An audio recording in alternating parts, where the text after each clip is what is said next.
I'm Dr. Mattox, and welcome to the I'm Not Crazy, but dot, dot, dot. We talk about what is behind the dot, dot, dot.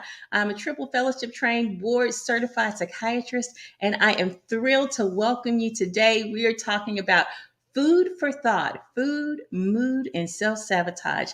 Now, you all know that what we do is we celebrate with food, we mourn with food, we embrace with food, from the funerals to the weddings to whatever.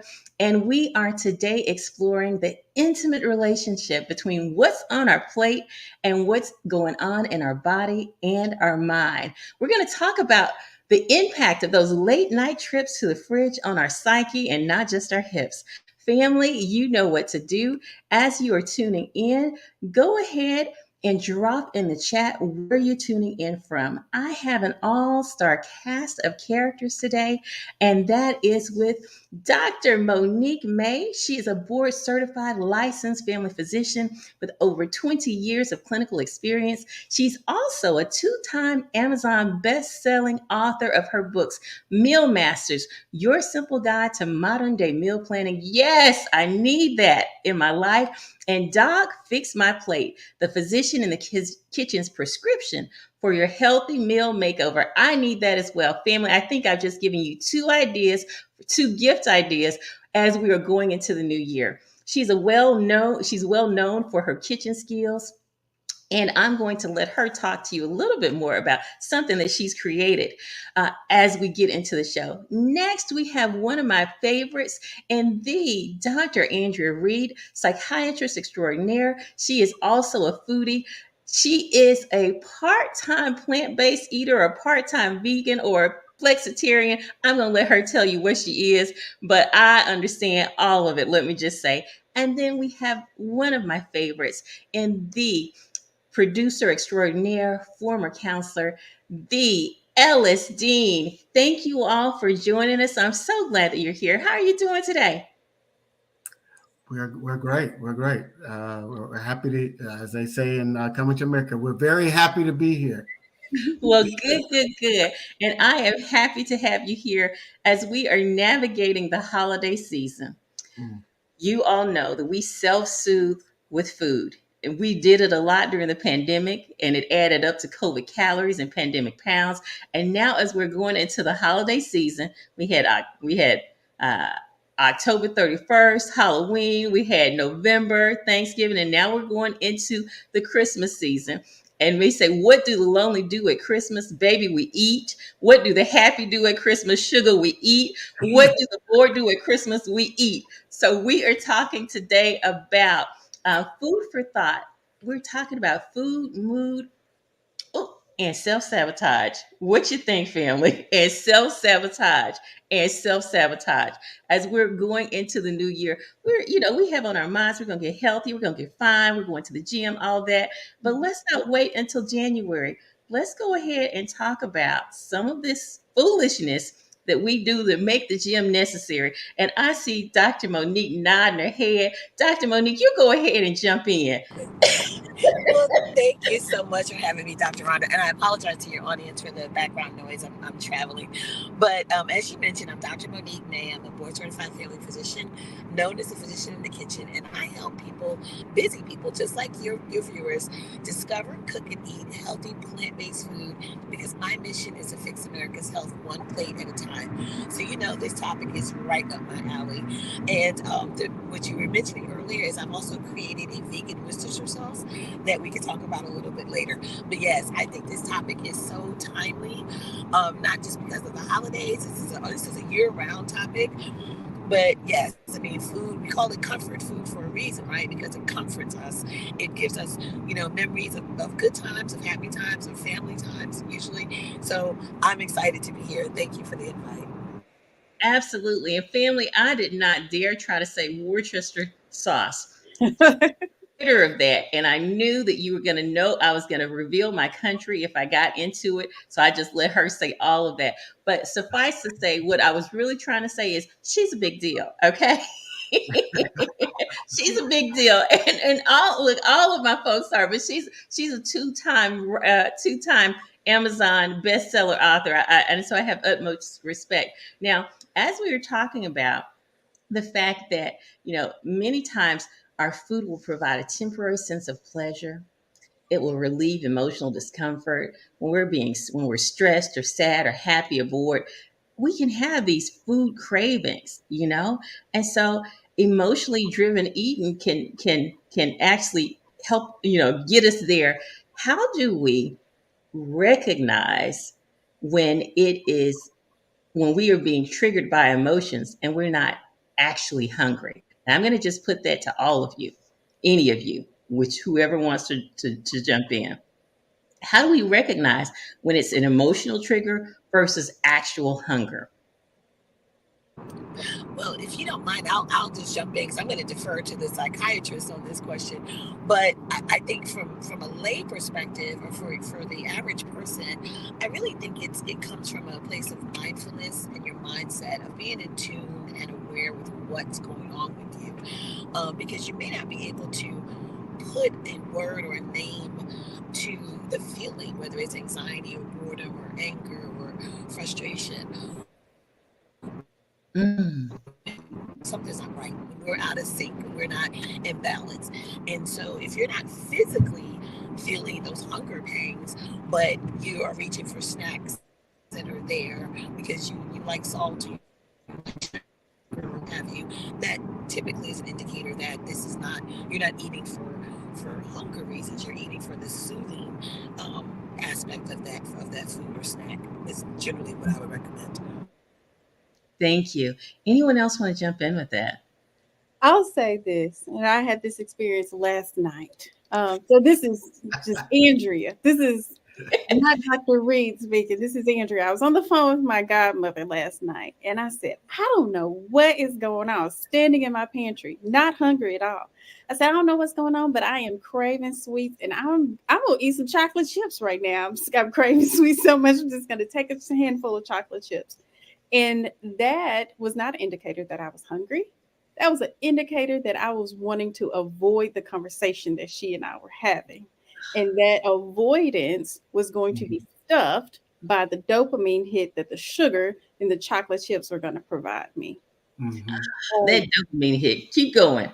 So a lot of times the dopamine is what is going to provide us pleasure. That's the hormone in our brain. It's like, I feel good. I feel good. Like that James Brown song. I feel good. Da, da, da. And so when we hit that, and we can hit that by a lot of different ways. I mean, we can hit that if we think about it with sugar. Sugar's a big culprit of that. We can hit that by laughter can sometimes provide a dopamine hit. A shopping for some people being me, can provide that dopamine hit. And then other pleasurable sources, and sometimes even illicit substances. Think about cocaine and methamphetamines. Those Mm-hmm. also really cause a great flooding of dopamine. So, well, a lot of times we'll say, "Oh, I've got a taste for something," or "Oh man, I could really go for a pound cake right now," especially that crunchy top of that pound cake. And it's really that we're avoiding something, and that's just the way that cookie crumbles. Yes. When you were talking about cocaine and methamphetamine, it made that chocolate seem not so bad. I got to tell you, right? But, uh, When you're talking about thousands of dollars in credit card debt, somehow that chocolate did not feel as bad. Right. And yet, it Yeah. may not feel as bad, but a lifetime of that, Mhm. a minute, what is it? A minute on the lips, a lifetime on the hips. And then that um, paired with abdominal obesity can be, it can get to your heart, the heart of the matter. And so as we're gaining weight, because we are trying to avoid our triggers, you know, long term, it can be a problem. Mhm. Ellis, Dr. Monique, you want to add anything? Because I mean, you were my taste buds were climaxing over here. we talk about food, Doc. Calm down. So I think what we have to recognize, and I think Dr. Reed did a good job of doing it, is the pairing, right? And so we pair emotions with food. And so and you talked about at the top of the show, the sad thing is that we've paired a wide range of emotions with food. We've Mhm. paired joy with food. We've paired happiness with food. We've paired sadness. At a funeral, what do? You go to the repast. What's there? Food. When you go to a tailgate to go to celebrate your favorite team, what's there? Food. When you go to the wedding at the reception, what's there? Food. So we pair all of these emotions with food. And so therefore, when we start to experience those emotions, guess what we want? Food. And so it's a learned response. We learn it very early. We get trained very early in our lives to pair food with all of these different activities that have a wide range of emotions. And that's why food addictions are very hard to break, because any emotion that we feel, fear, anxiety, avoidance, all of these things, we go, oh, what do? We pair it with food. And so when we're thinking about trying to change our food habits, our eating habits, we have to think about how we're experiencing emotions and find new ways to pair those emotions with healthier behaviors. Mhm. I'll also say that it's very easy to understand other addictions. I shouldn't say easy, but it makes more sense to say I'm addicted to a drug. I need to stop the drug. You can stop the drug. You can't stop food. We need food to live, and that's the hardest part about um, disordered eating and overeating. At times, it's just like, well, I need food to live. I've got to have some type of source of energy that's coming in. And that makes it difficult because sometimes you can have too much energy coming in or the wrong energy coming in. Yeah. And, Mhm. certain foods can affect, as you talked about, your neurotransmitter levels in the brain. Like, for instance, carbs can increase your serotonin production, they say, which contributes to feelings of happiness or well being. And so, this is why sometimes people, are in part why sometimes people crave carb rich foods when they're feeling down.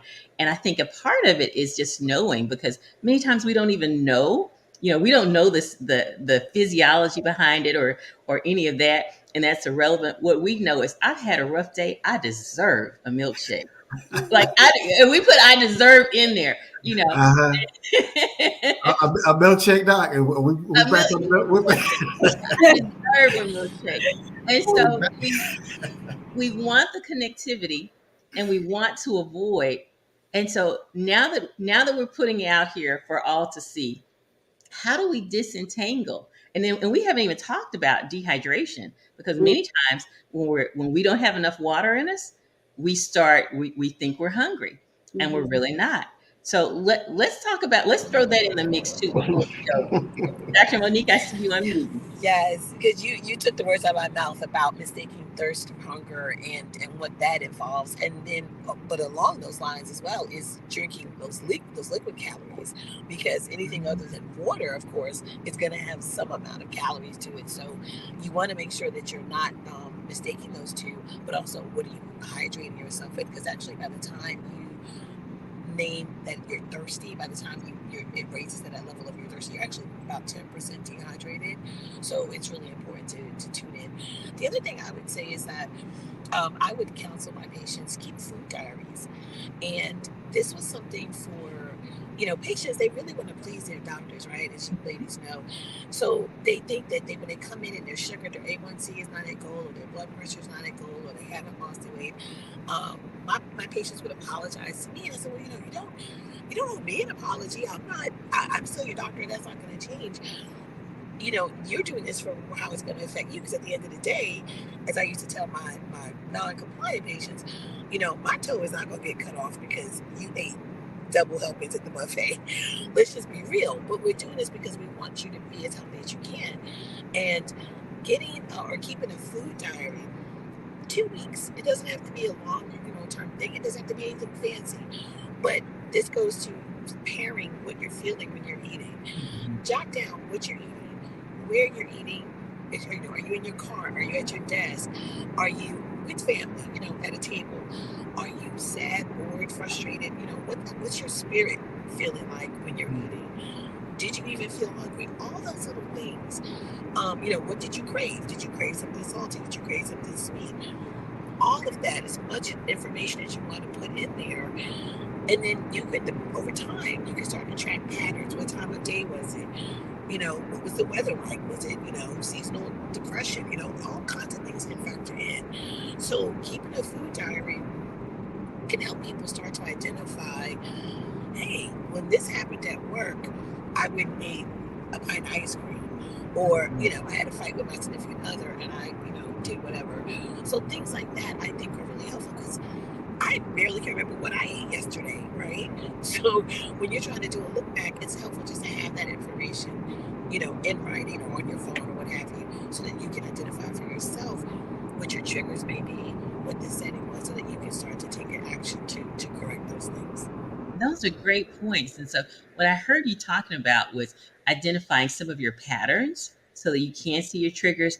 And then the other thing when you're doing this is you start to realize that those little bitty, itty bitty things start to add up. When you have to add on the cookie that the coworkers brought in or the cupcakes, and you wouldn't have even thought about that, but you can start to see how the sugary drinks, the milkshakes or whatever, that stuff you can look up. You can look up and you can have 1,500 calories that are based in fluid that's not even related to food. I'll always remember the guy who came in saying, "Doc, I need you to get me something for sleep." And I asked him about his caffeine intake. He was like, "Oh no, I don't drink coffee." I said, "Well, what's that those big Sonic cups? What's in that Sonic cup?" And it was tea. And he did not equate tea with caffeine. And so he was up all night using the bathroom, couldn't sleep, and did not realize that if you drink 3 of those a day, which is what he was doing, number one, you are sabotaging your diet, but you are going to be up all night going to the bathroom. And so when he stopped all of that, and you would have thought I told him to give me his right lung or something. But, but when he came, I didn't put him on a medicine. I just said, cut out the tea. When he came back, he had lost weight and he was sleeping without a medicine. And so many times what people come in, what you're going to your doctor for, to help you fix, if we can spend a little bit more time on diet and nutrition, then you can fix that without a pill. And that's one of the things you guys come in saying, "I don't want no more pills." We don't want to give you pills. I have no investment in the drug companies. Pfizer don't know my name. Kaiser, none of these people know my name. And so I'm not getting a check off of you taking 7 pills. I don't want you on pills. Okay. so I say you, the same thing. I want people to be on the less amount of medicine, the least amount of medicine as possible, because that is going to result in the fewest side effects and interactions as possible. And so, one of the things that I recommend to everyone that comes in is a mood tracker. And I am an iPhone snob. Let's just be real. And so there's this app on there. I'm not sure if it's on the Android platform because don't care. But but time out, guys. Droid friends, I'm going to put her in timeout. You can say the word. Okay, Karen.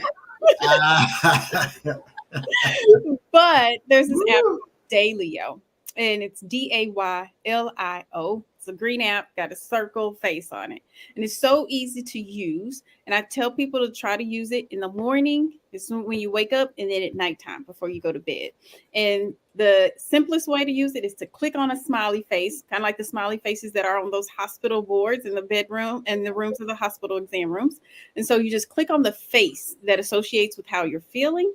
And if you want to go even further into depth of it, you can choose the activities that you've done for the day, the way, the people that you talk to, and those can help us. Those smiley faces can help us to track your mood throughout the month, so that we can see really, were you feeling bad every day? Was it every day that led to how you were eating and what you were doing? Or was it that it was these few days that triggered this, and then you notice your binge eating to increase over these 4 days versus it was happening every day? So it really helps in understanding your triggers, into understanding what your mood really looks like and your behaviors. And a lot of times these maladaptive behaviors are helping and temporarily helping with mood. And so then after that, once we figure out what the maladaptive behaviors are, the overeating, the eating inappropriate things, we can start to learn healthier coping skills. And that's another conversation. Or it might Uh, be towards this conversation as well. It just yeah, depends. this conversation as well. Yeah. When and Ellis, you'll remember this when we were doing a show. I think it may have been around menopause or something. We had a lot of questions from women who were like, you know, now that I am perimenopausal or menopausal, whatever, that their cravings had changed, Mhm. and I couldn't address that because that's not in my that's not in my skill set. Is that something that you all hear about in with the cravings? And if you have any information that you could share as it relates to how to how to get those cravings down. One of our guests talked about, plant-based eating, of course, in terms of just eating what was from the earth. And if you're not eating sugary stuff, then you don't crave sugar. But Mhm. what are your thoughts? I saw you unmute.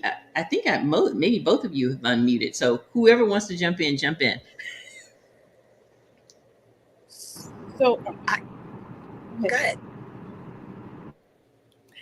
so if we look at our people with uteruses, uteri, their the trajectory through life.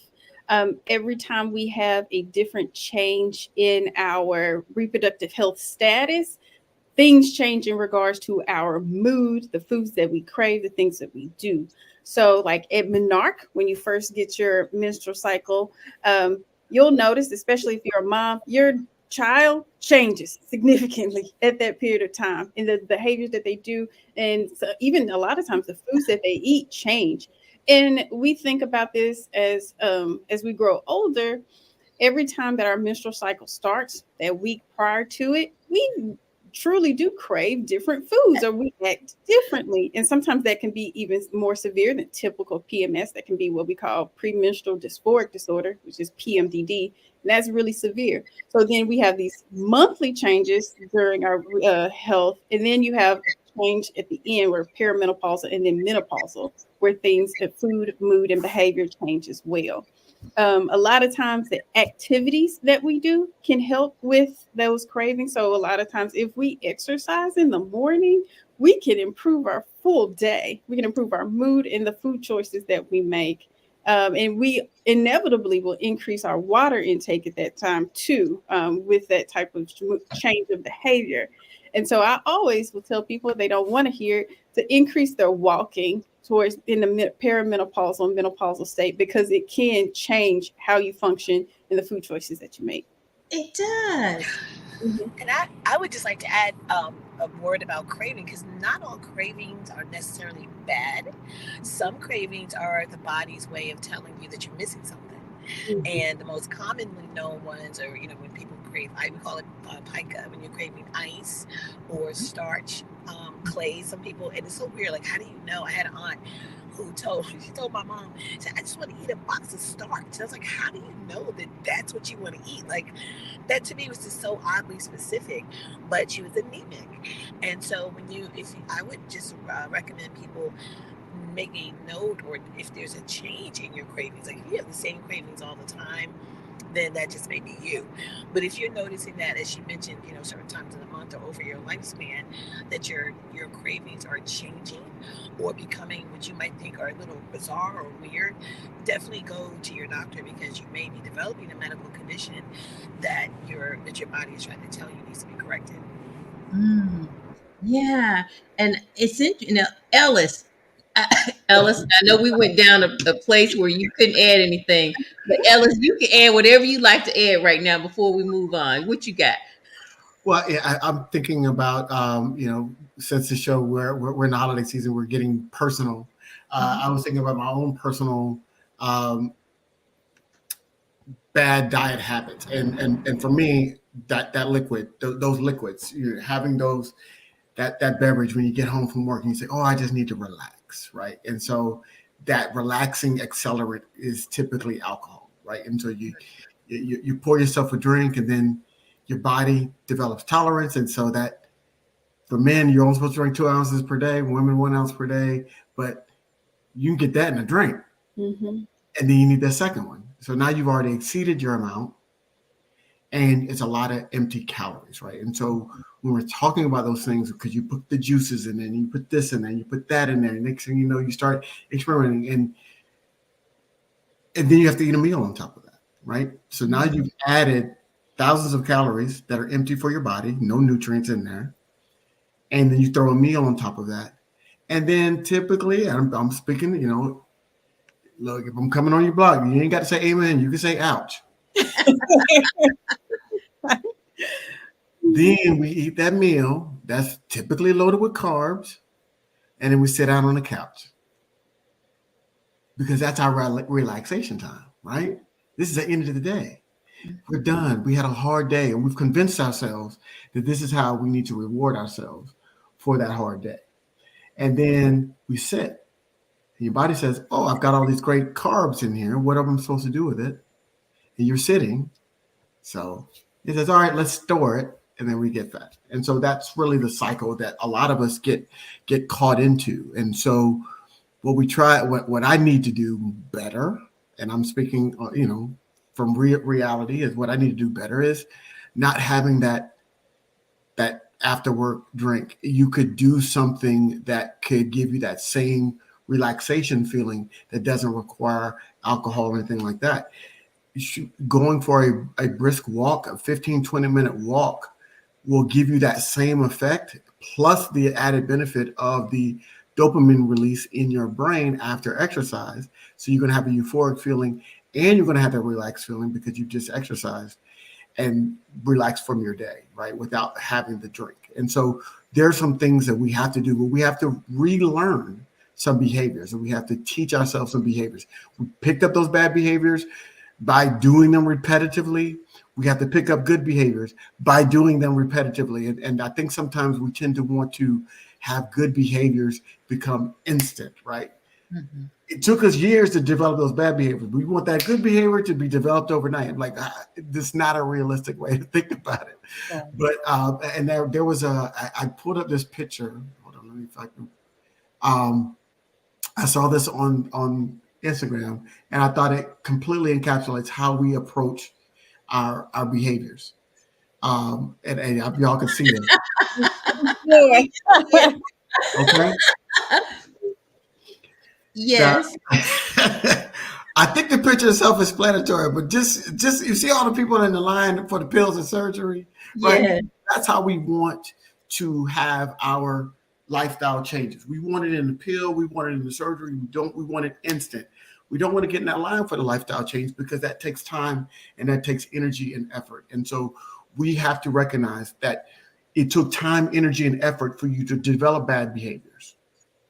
And it's going to take time, that same time, energy, and effort for you to correct them. And so apply that same energy. Well, like they say, keep that same energy. I need you to keep that same energy. And Absolutely. if I Go may ahead. just add super quick, because you said we don't want to leave Ellis out, but the men can't relate. But there actually is a male menopause for that gentlemen go through, and their hormone levels start to drop, and their body composition changes with more adipose and less muscle, and so they have a counterpart to that as well. So I just wanted to put that out there. It's not just Yeah, I menopause haven't is bought not just for women. I haven't bought my Corvette yet, so I think I'm still in. I don't think that's necessarily one of the clinical indicators, but Look, you telling me? Look, all the old men I see running around with these Corvettes trying to relive their youth. I love Yeah. it. I've been told that it is easier to get a person to change their religion than it is to get them to change their diet, right? Mm. And so the thing though that we're hearing, I think that the theme that we're weaving through today's discussion is stress will trigger us. Wanting to avoid uncomfortable emotions, wanting to not sit with whatever has happened, we will distract ourselves sometimes with poor dietary choices. So now that we know that stress and hormones are involved, what do we do about managing our stress during this holiday season so that we don't continue to perpetuate it, what we already know is happening? And I see you smiling, Dr. Reed. Go ahead. The simplest answer is saying no.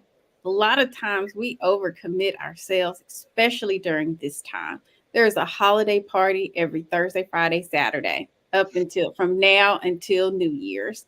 And you want, if you're a person that's FOMO, that doesn't like FOMO or fear of missing out, then you're gonna want to commit to every one of them. Mm-hmm. And committing to every one of them means that you have to say no to something else that is beneficial to you or is important to you as well. And so when you say no to those other things, that creates an environment of stress for you. You have this level of stress. You go to these holiday parties that are oftentimes a celebration with food, alcohol, and sometimes dancing, a lot of times not. And so then you increase your calorie intake. That's not always the healthiest calories, and you increase your sedentary behavior. And so you set up an environment for weight gain, or at least disordered labs blood work. And so saying no is probably going to be the most important thing to do. And it's okay to miss a party or two, because a lot of times the same people going to be at the next one.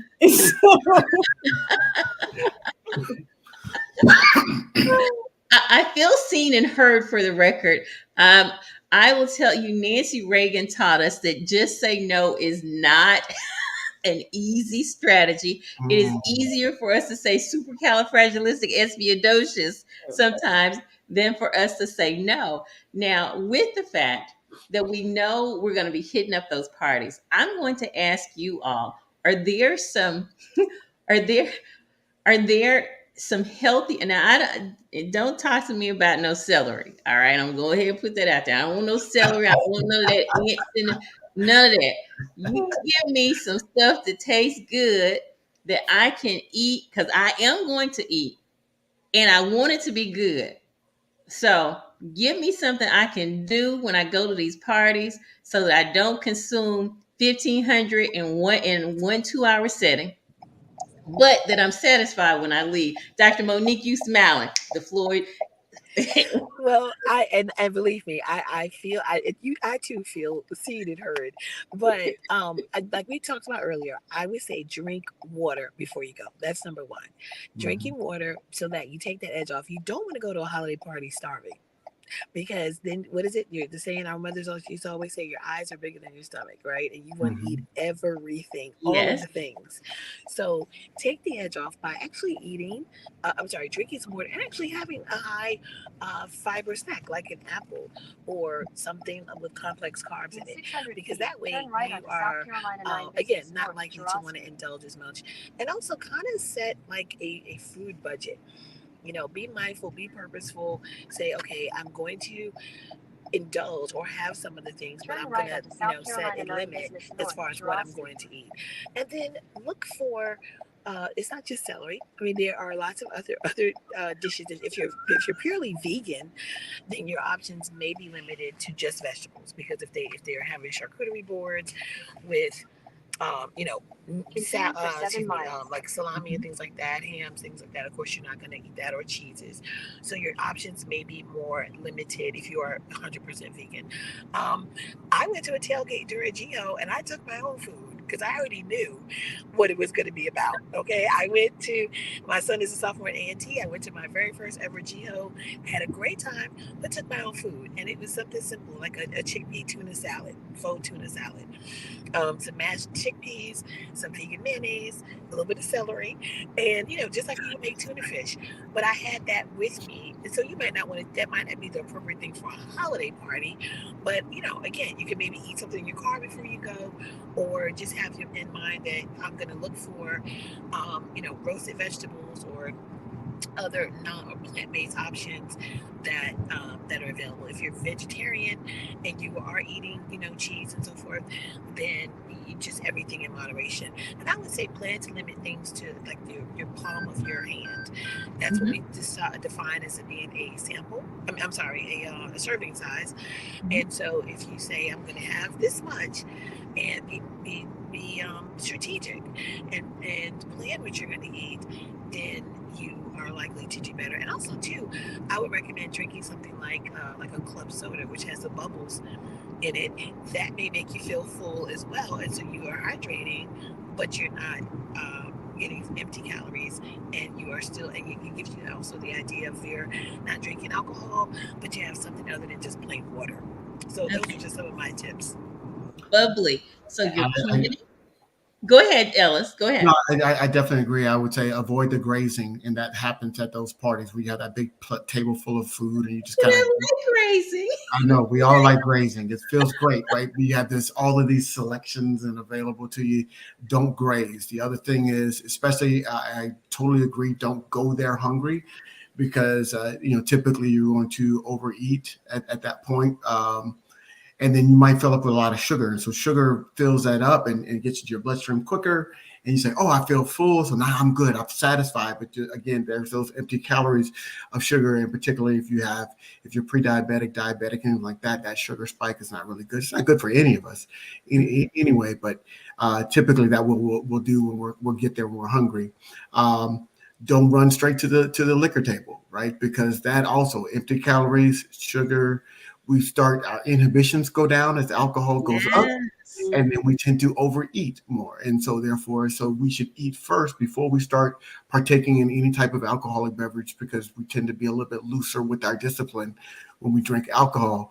Um, and finally, I will say that maybe keep it like Dr. Monique did at Jiho, is keep a little bag of nuts, keep a little keep one of those bars, those healthier bars in your purse, in your pocket, in your jacket, whatever. So if there are foods that are there that you know is going to destroy your diet, just eat that, right? Instead, I would suggest eating, like my mom used to say, before you go to somebody's house, I'm old school.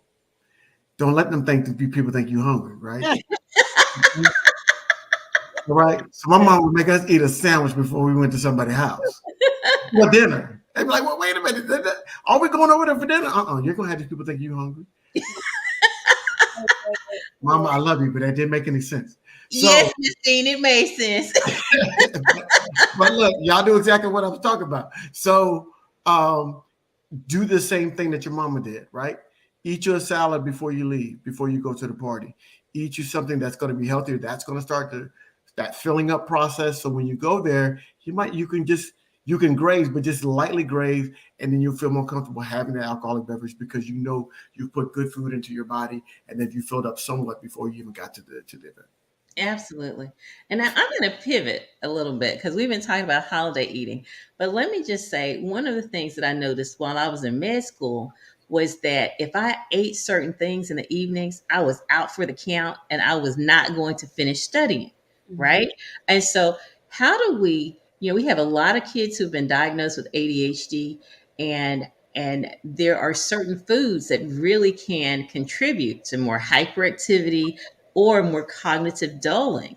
So if I eat spinach and eggs in the morning, I'm a machine. If I have Ellis, turn your head and close your ears. If I have brownies for breakfast, yes, I have done Uh, it on a time or two. It's going to be a rough day for me. Okay. If I have for lunch fried rice, it's going to be a rough afternoon for me, and my notes are going to completely suck. So let's talk for mm, some of those who already mm. got their holiday eating together. Let's talk about every day. Okay. What kinds of things can we eat if even if we haven't been diagnosed with ADHD, but if we want to be a beast and concentrate on our work day or our school day? Can we start with the knots? Because I know we can start with what we can. You Because I gave us a was going to say you milk gave us a great day. start on what not to eat, and let's not eat brownies in the morning. How about Very that? good. That's good. One of my favorite things to tell people to eat in the morning is nuts and berries. Those two are going to be very helpful of getting you some really good nutrients. So some almonds, some walnuts. Um, Sometimes I'll eat cashews because I really like cashews. It tastes great. And then some blackberries, raspberries, maybe some strawberries as well. But something like that that's going to include some good healthy fat and then some complex carbs and some fiber is going to help your brain to fire off as well as it could, in my opinion.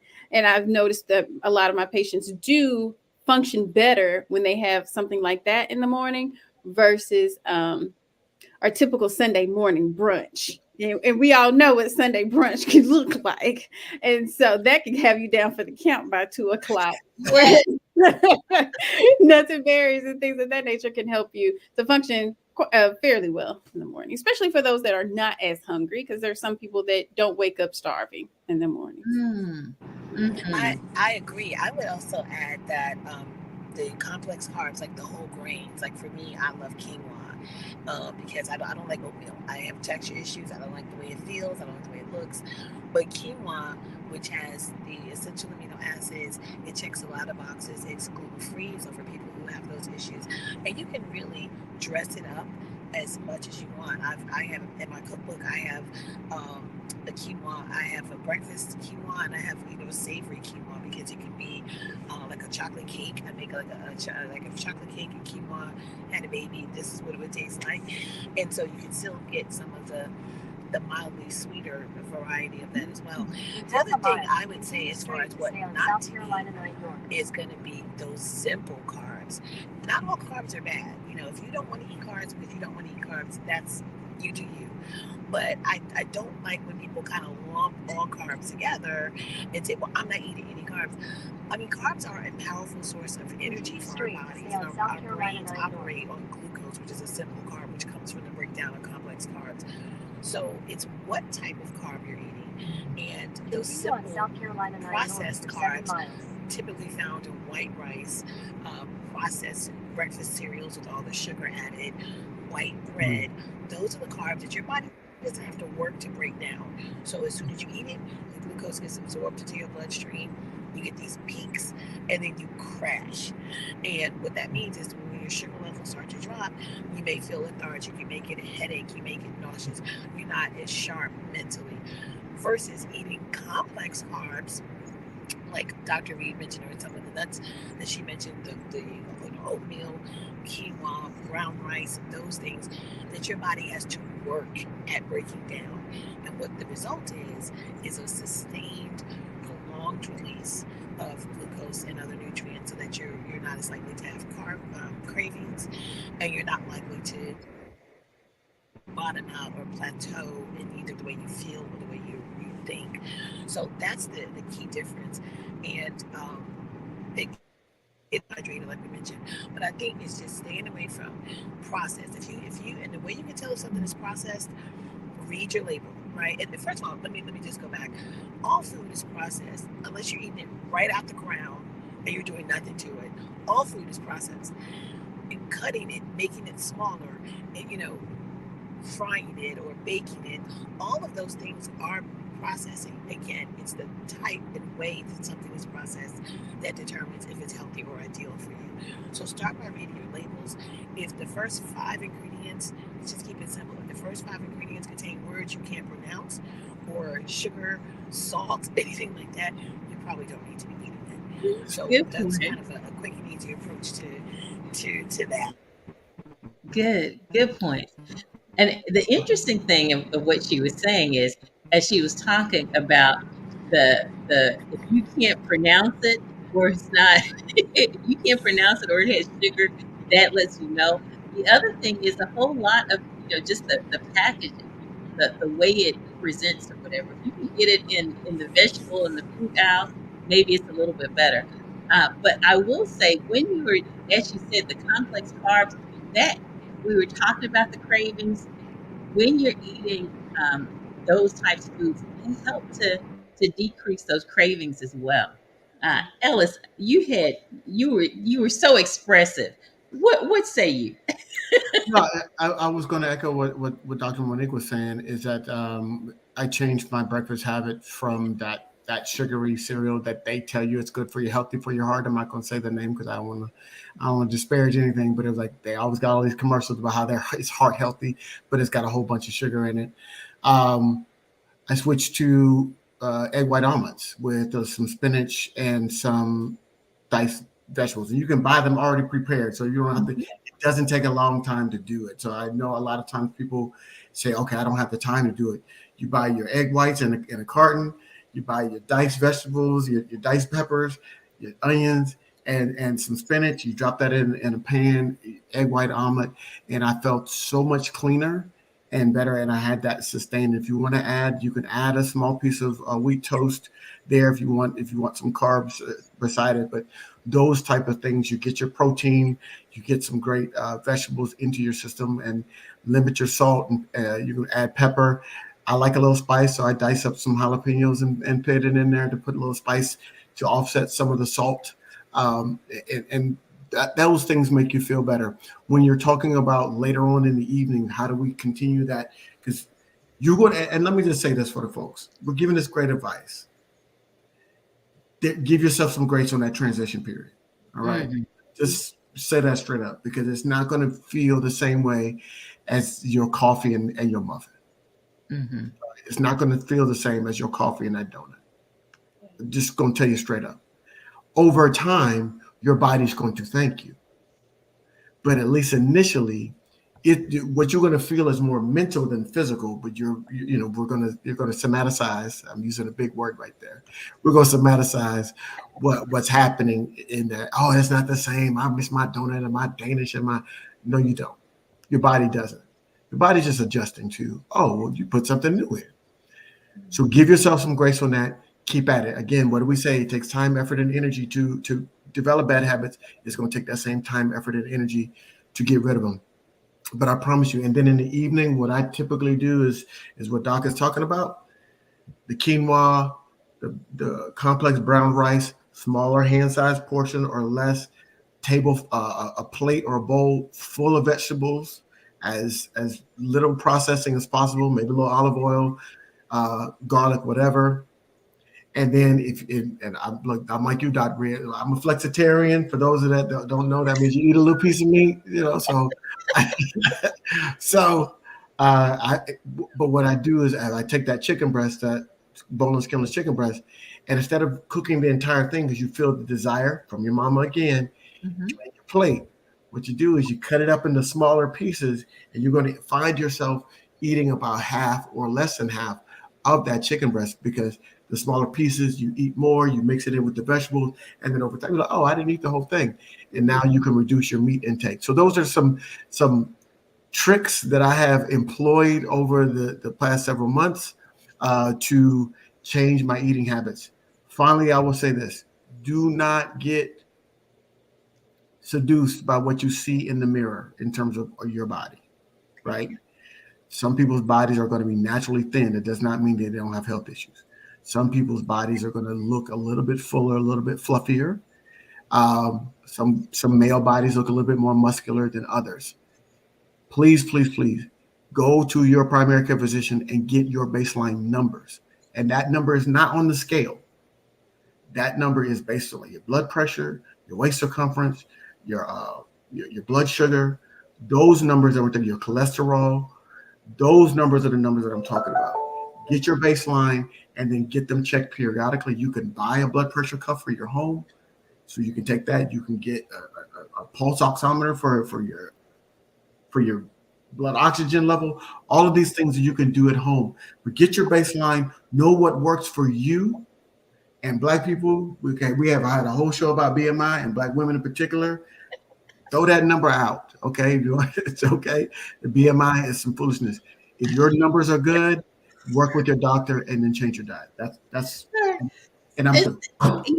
Thank you. Now, listen, Ellis, you let us know if we need to address anything in the chat, but we have made it to towards the end of the show, and I want to make sure that I leave you an opportunity to leave your strategies for planning and for executing, beginning to execute now, not on January 1, but now.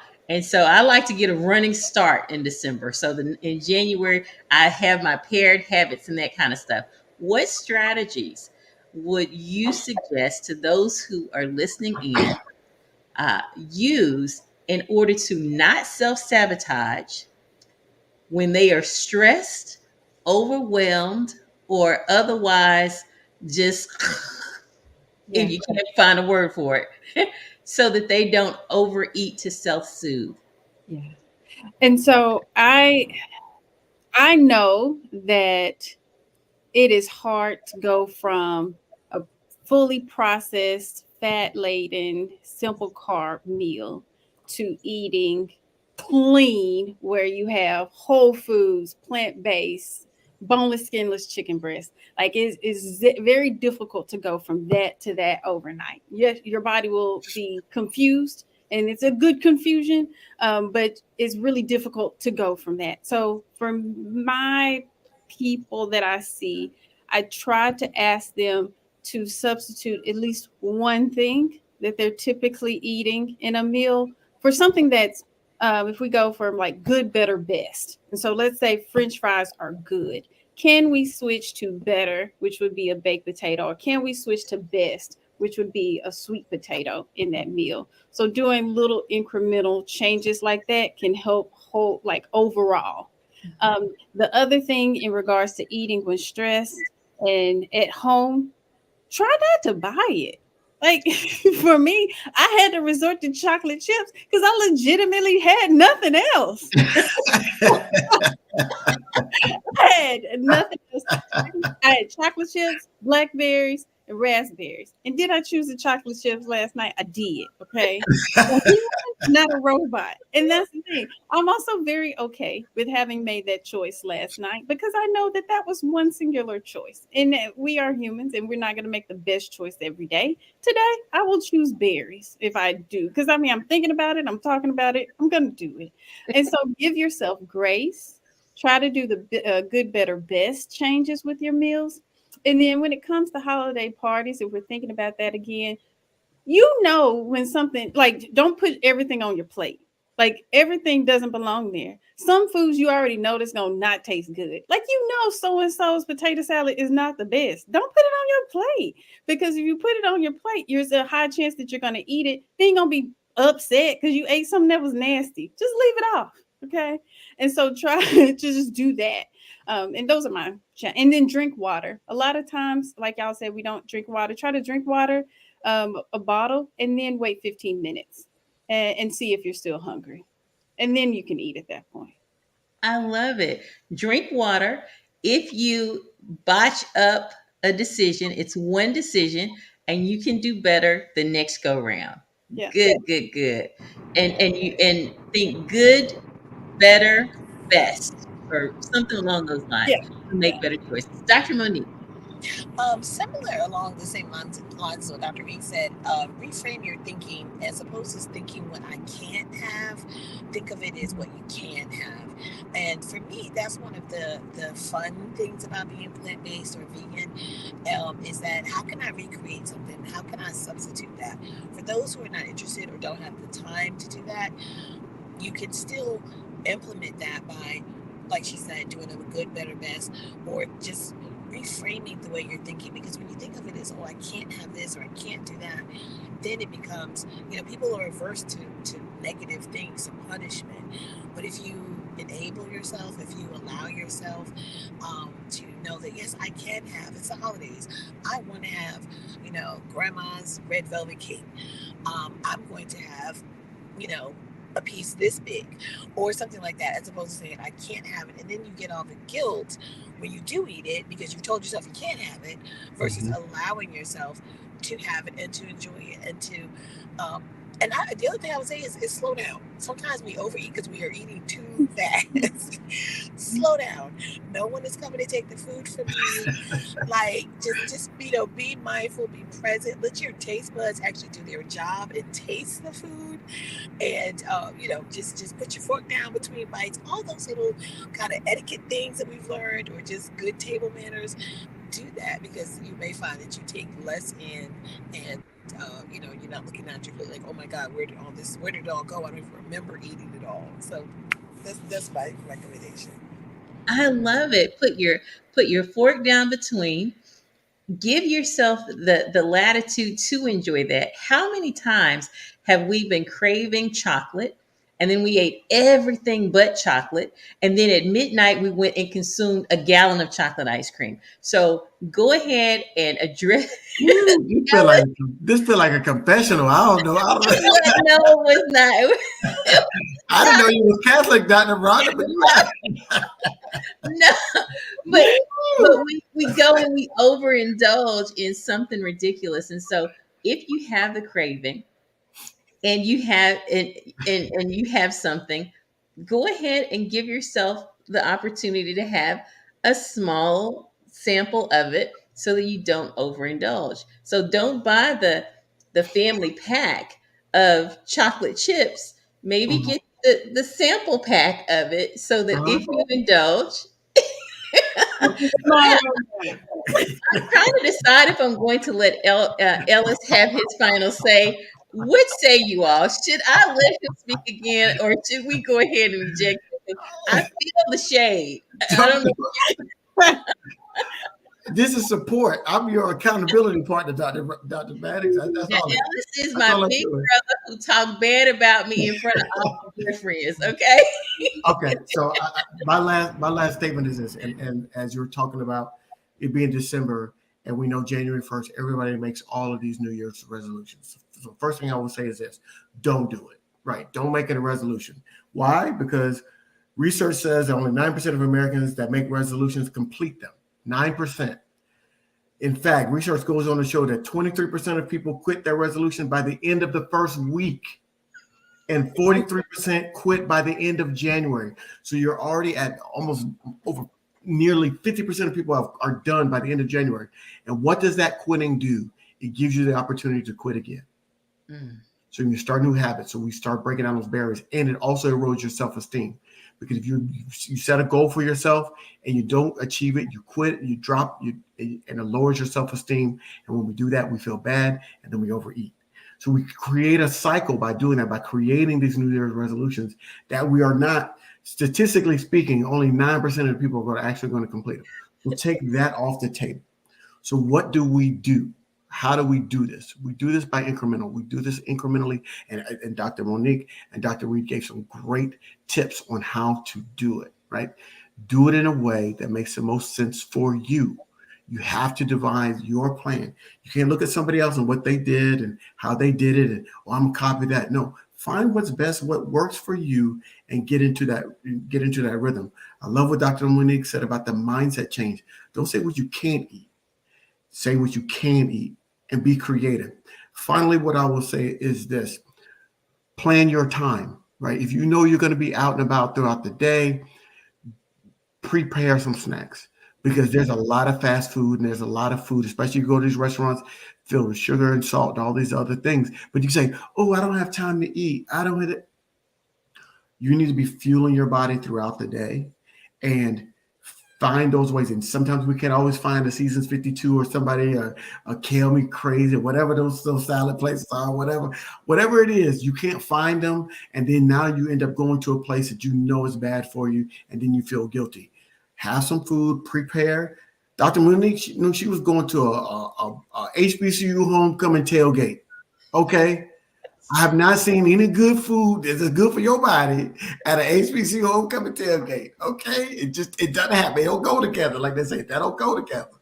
So plan your time, plan your meals, be prepared if you're going to be out and about throughout the day during shopping or whatever season. Make sure you have some snacks to get you through to where you can get back to your healthier meals to help prepare and fight off the temptation for what's happening. So get rid of the resolutions, plan your time, and make sure that you're fortified mentally so you don't erode your own self-esteem. Family, you heard it here first. We have amazing experts, Amazon bestsellers. We have flexitarians, pescatarians, vegans on here. So you have no excuse for, oh, it did not apply to me. Yes, it does. Go on and share, because you know that you need this, but you need it for now and later. So share it with your friends, and then you come back to it now and later. And family, we just thank you. Would you please join me in giving a whole lot of likes, love to these amazing experts who shared $300 worth, $450 worth, $600 worth of their time with us right here? Because if you checked in with either one of these ladies, I promise you, 350 is the smallest amount you can. So they just gifted this to you. This is your early Christmas gift. And go get Dr. Monique's books, okay? She's a physician in the kitchen.